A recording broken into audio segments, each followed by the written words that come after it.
welcome back to Spring into Math 7. I'm Mrs. Campbell, and today we're going to be talking about adding and subtracting rational numbers. Let's jump in.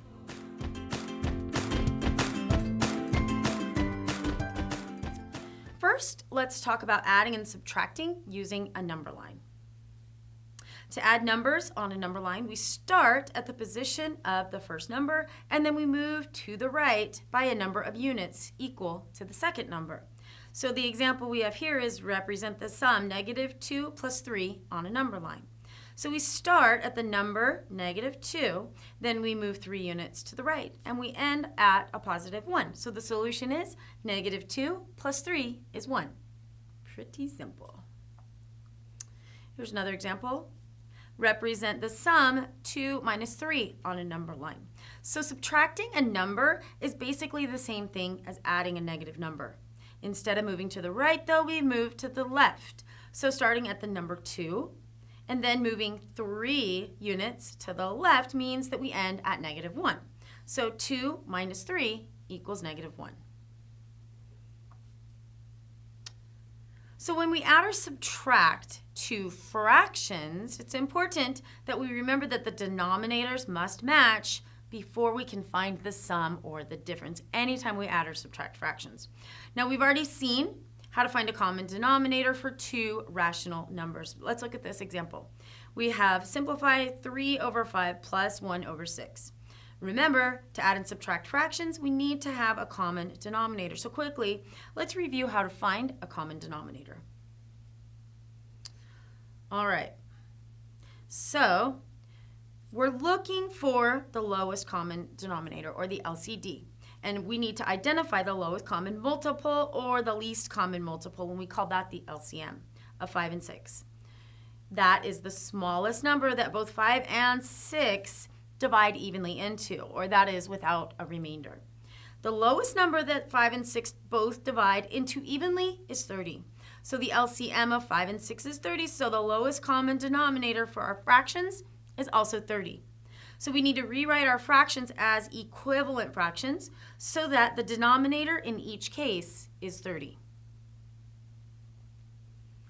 So let's think back to the idea of cutting of a cake that's cut into a number of slices. Means 3 slices of a cake that has been cut into 5 pieces. 3/5 means 3 slices of a cake that's been cut into 5 pieces. And you can see that if we cut the same cake into 30 pieces, or 6 times as many, we would need 6 times as many slices to make up an equivalent fraction of the cake. So in other words, 18 slices instead of 3. Okay, so you can see here 3/5 is equivalent to 18/30. 18 over 30, excuse me. All right. Similarly, we can rewrite the fraction 1/6 as a share of a cake that has been cut into 30 pieces. If we cut it into 5 times as many pieces, we need 5 times as many slices. Okay? So 1/6 is equivalent to 5 over 30. Now, remember, in our last slide, it showed that what was equivalent to 18 over 30. Do you remember? It was 3/5. Let's look back. See it? 3/5 is equivalent to 18 over 30. So we'll add that here. Okay. Now, our original problem was 3/5 plus 1/6. And now we have equivalent fractions, and we can say that 5 over 30 plus 18 over 30 equals 23 over 30. So when we're adding fractions, A over C plus B over C equals A plus B over C. All we're saying there is you have to have a common denominator when you're adding and subtracting fractions. All right, let's look at another example. Simplify 1/3 minus 1/9. The lowest common multiple of 9 and 3 is 9. So that's our common denominator. So that means that we don't have to alter the second fraction at all because it's already got a 9 in the denominator. So let's look. If we have 1 over 3 and we want it to turn it into having a denominator of 9, we have to multiply both the numerator and the denominator by 3. So 3 times 1 is 3, 3 times 3 is 9, and we get 3 over 9. Then we can simplify 3 over 9 minus 1 over 9 equals 2 over 9. So when subtracting fractions, very similar to our addition, a over c minus b over c equals a minus b over c. Must have a common denominator. All right, so what happens if we have to find the LCD of larger numbers? Well, we can use the method of prime numbers to find the least common denominator. So our example says simplify 29 over 90 minus 13 over 126. So to find the lowest common multiple of 90 and 126, we first find the prime factors of 90 and 126.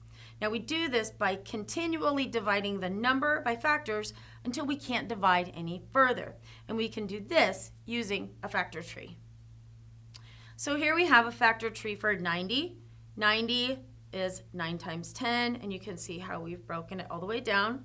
Same thing for 126, 9 times 14, 3, 3, 7, and 2. Now we need to find the LCM. So the LCM for 90 and 126 is made from the smallest possible collection of primes that enables us to construct either of the two numbers. So we take only enough instances of each prime to make the number with the greater number of instances of that prime in its factor tree. So the prime number is 2. We have 1, 2 in 90 and 1, 2 in 126, so we need 1. For 3, we need 2 because both 90 and 126 have 2. 5, we need 1. 7, we need 1. So we need 1, 2, 2 3s, 1 5, and 1 7. And then we just multiply those together, and we get 630 as our LCM. All right, so our original problem was simplify 29 over 90 minus 13 over 126. Now 90 divides into 630 7 times. Notice that 7 is the only factor in 630 that's missing from 90. Interesting. So 29 over 90, now we have to multiply 7 times 29 and 7 times 90. We get 203 over 630. 126 divides into 630 5 times. Again, notice that 5 is the only factor in 630 that's missing from 126. So we have 13 over 126, and then we multiply both the numerator and the denominator by 5, and we get 65 over 630. Now we can complete the problem. We can subtract because we have a common denominator. So the problem originally was 29 over 90 minus 13 over 126. With the common denominator, we have 203 over 630 minus 65 over 630, and we get 138 over 630. So there you go. Now we just need to simplify our answer. So to be sure of finding the simplest form for 138 over 630, all we have to do is write out the prime factors for the numerator and the denominator. And we already know the prime factors of 630. So the prime factors for 138 are 2, 3, and 23. So 38 is the same as 2 times 3 times 23. 630 is the same thing as 2 times 3 times 3 times 5 times 7. And 1 factor of 2 and 1 factor of 3 cancels out. Cancel. And we do the multiplication, and we get 23 over 3 times 5 times 7, or 23 over 105. A lot of steps in that, but it's really basic operations if you look closely. Let's talk quickly about and identify and apply the properties of addition. And we've talked about these before, so we'll just touch on them quickly. The commutative property is, and these are all the mathematical properties which involve addition. The commutative property is when two numbers are being added, the sum is the same even if the order of the numbers being added changes. So 3 plus 2 is the same as 2 plus 3. The associative property says when 3 or more numbers are being added, the sum is the same regardless of how they're grouped. So 2 plus 3 plus 4 with 2 and 3 in parentheses is the same as 2 plus 3 plus 4 with 3 and 4 in the parentheses. The additive identity property says the sum of any number and 0 is the original number. 5 plus 0 is still 5. Let's look at another example here. Peter is hoping to travel on a school trip to Europe. The ticket costs $2,400. Peter has several relatives who have pledged to help him with the ticket cost. His parents have told him that they will cover half of the cost. Let's put that here. 1/2. His grandma Zenobia will pay 1/6. Is it 1/6? And his grandparents in Florida will send him 1/4 of the cost. What fraction of the cost can Peter count on his relatives to provide? All we're being asked to do here is add fractions. So the first thing we need to do is extract the relevant information. Peter's parents will provide 1/2 of the cost. His grandma will provide 1/6 of the cost, and his grandparents will provide 1/4. So we need to find the sum of those numbers, or 1/2 plus 1/6 plus 1/4. So to determine the sum, first we need to find, like we did in our last example, the LCD. The LCM of 2, 6, and 4 is 12, so that's going to be our least common denominator, and now we can find equivalent fractions. So 1/2 becomes 6/12, 1/6 becomes 2/12, and 1/4 becomes 3/12. Then, once we have a common denominator, we just add all the numerators together. So we have 6/12 plus 2/12 plus 3/12 equals 11/12. So Peter's going to get 11 out of 12, or 11/12 of the cost of the trip, or $2,200 out of $2,400 from his family. Here's one more thing that we want to look at as far as an example goes. Let's talk about how to evaluate change when you're using a variable expression. When we write an algebraic expressions to represent a real quantity, the difference between the two values is the change in that quantity. So let's look at this example. The intensity of light hitting a detector when it's held at a certain distance from a bulb is given by this equation.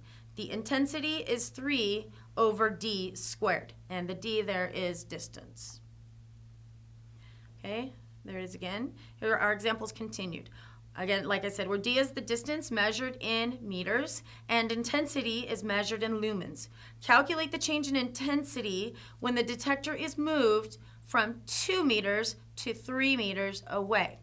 So we first want to find the values of the intensity at distances of 2 and 3 meters. So the intensity at 2 meters would be 3 over 2 squared, or 3 over 4. And the intensity at 3 meters would be 3 over 3 squared, or once we calculate that out, it's 3 over 9, simplified to 1 over 3. All right. Then the difference of the two values is what we're looking for, and that's going to give the change in the intensity. So we move from 2 meters to 3 meters away. So the change equals the intensity at 3 meters minus the intensity of 2 meters, or 1/3 minus 1/4. And to find the answers, we again need to write these fractions over a common denominator. Now, the least common multiple of 3 and 4 is 12, so it's pretty simple. And we need to rewrite each fraction with a denominator of 12. So 1 over 3, once we multiply both by 4, we get 4 over 12. 3 over 4, once we multiply the numerator and the denominator, we get 9 over 12. So we can rewrite our equation as 4 over 12 minus 9 over 12, and we get negative 5 over 12. The negative value means that the intensity decreases as we move from 2 to 3 meters away. So the solution's here in red. When moving the detector from 2 meters to 3 meters, the intensity falls by negative 5 over 12 lumens. Quickly, let's look at a summary of what we've learned in this lesson. Subtracting a number is the same as adding the opposite, or the additive inverse of the number.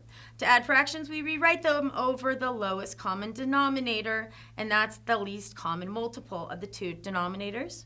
When adding and subtracting fractions, remember, we have to have a common denominator. A plus B over C and A minus B over C is what we're looking for. The commutative property says that the sum of two numbers is the same, even if the order of the items to be added changes. The associative property says when three or more numbers are added, the sum is the same regardless of how they're grouped. The additive identity property says the sum of any number and 0 is the original number. The number 1 is sometimes called the invisible denominator, as every whole number can be thought of as a rational number whose denominator is 1. And the difference between two values is the change in that quantity. All right, everyone, that does it for this lesson. Thanks for joining us, and we'll see you next time.